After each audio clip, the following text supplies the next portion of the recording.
कभी सोचा है कि एक ऐसी दुनिया में रहना कैसा होगा जहां सब कुछ मतलब सब कुछ उल्टा पुल्टा हो।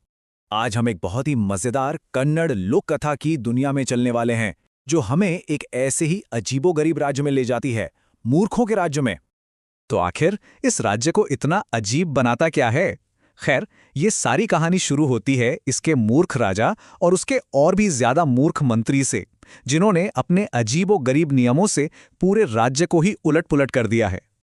देखिए, वहां का सबसे पहला और सबसे अजीब नियम, राजा ने हुक्म दिया है कि दिन को रात माना जाएगा और रात को दिन।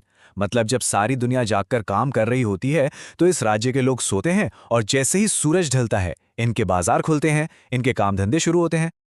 और अगर आपको वो अजीब लगा तो जरा ये सुनिए, वहां का दूसरा नियम और भी कमाल का है।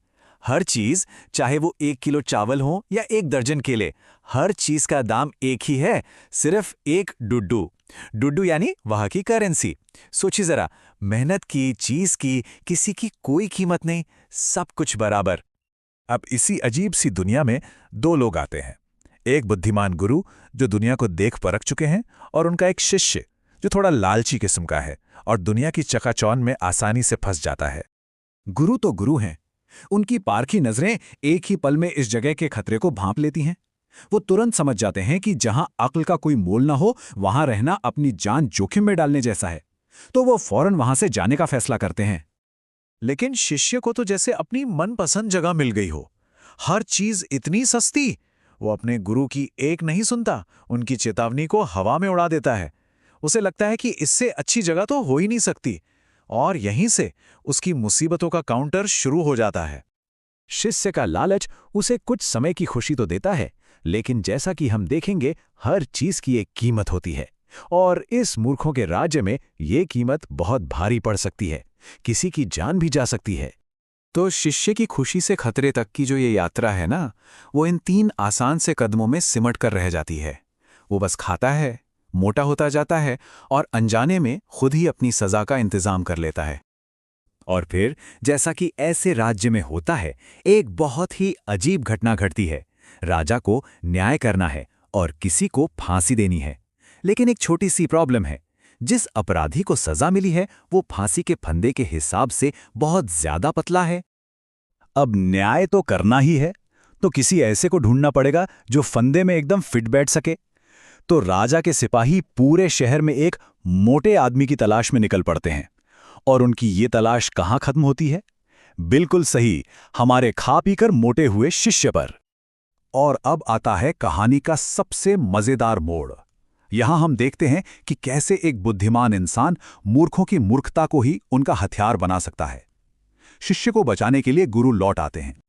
जब शिष्य को समझ आता है कि उसका लालच उसे सीधा मौत के मुंह में ले आया है, तो वो घबराकर अपने गुरु को याद करता है। और गुरु, जो अपनी दिव्य शक्तियों से सब देख सकते हैं, पलक झपकते ही वहां पहुंच जाते हैं। गुरु एक शानदार चाल चलते हैं। वो राजा के पास जाते हैं और कहते हैं कि ये कोई मामूली फंदा नहीं है, ये तो न्याय का दिव्य फंदा है। और वो भविष्यवाणी करते हैं कि जो भी इस पर सबसे पहले मरेगा, वो अगले जन्म में इसी देश का राजा बनकर पैदा होगा। अपनी बात को और पक्का करने के लिए गुरु ये भी जोड़ देते हैं कि जो कोई इस फंदे पर दूसरे नंबर पर मरेगा, वो अगले जन्म में इसी राज्य का मंत्री बनेगा। तो अब देखिए, यहां कहानी का असली टकराव सामने आता है।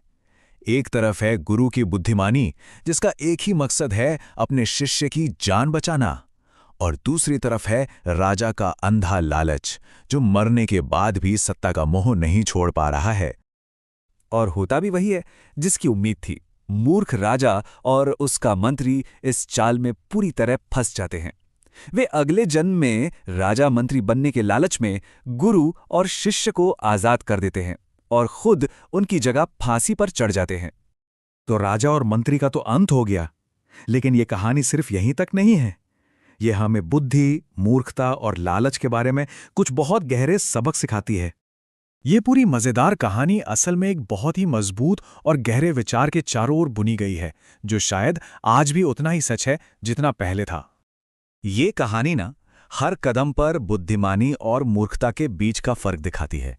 जहां गुरु का हर फैसला समझदारी और दूर की सोच पर आधारित है, वहीं राजा और शिष्य के सारे फैसले सिर्फ लालच और बेवकूफ़ी का नतीजा हैं।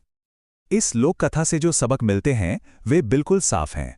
मूर्खों के बीच रहना हमेशा खतरनाक होता है, थोड़े से फायदे का लालच आखिर में बहुत महंगा पड़ता है, और सबसे मुश्किल हालात से निकलने के लिए अक्ल और समझदारी ही सबसे बड़े हथियार होते हैं।